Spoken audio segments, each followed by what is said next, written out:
Grania was, as the best people in life are, so many things to so many people.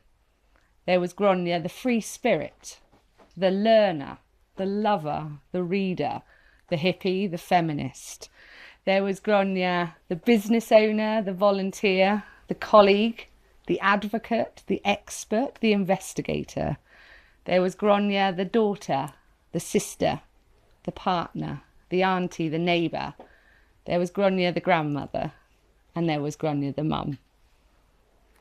Grania Jenkins was born on the 23rd of November 1956 in Chirk, North Wales, to her Irish parents, hence the name she was given.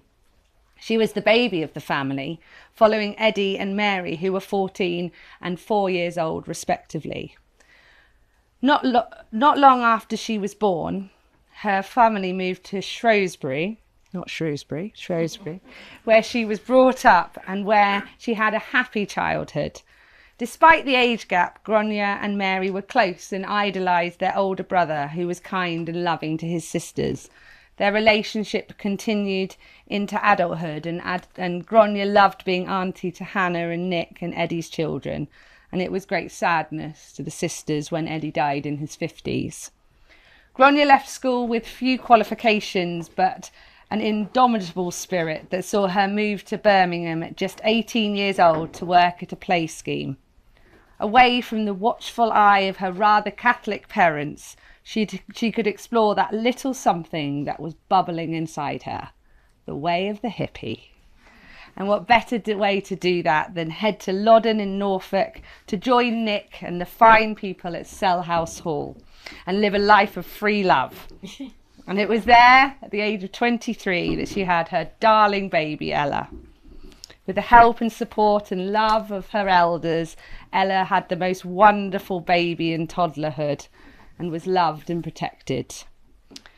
However, Selhouse lacked the stability Grania recognised as necessary for her child. So she and Nick moved to Malmesbury, where they had a lovely time, and then on to Bristol, where they began to live separately, but always focused on bringing up their daughter together. Grania remained in Bristol for the rest of her life, for most of it on Shadwell Road, where she was nicknamed the Queen of the Shad, and was a beloved neighbour in what was arguably the best part of Bristol. Of course, Grania and Ella spent a fair amount of time away from Bristol as well. They considered the south of France their second home, and the people there, including Nick's family and Angie and now little Leela, their family. Their time in France was special, and so many of the trinkets that sit proudly on the Welsh dresser in Ella and Andy's kitchen are from that important part of Grania's life. Grania worked hard as a single mum to provide for her little family. She worked as a waitress and found time to volunteer at the mental health charity Missing Link and the Samaritan.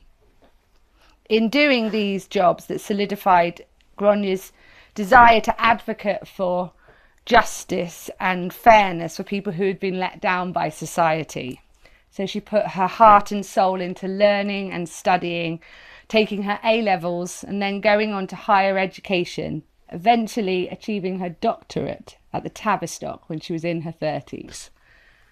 Ella told me that Grania was proud beyond words of her achievement in her work and her career. It reflected everything she was and the tenacity with which she lived her life. So we're now going to hear from Grania's colleague and good friend Nina, who would like to share a bit about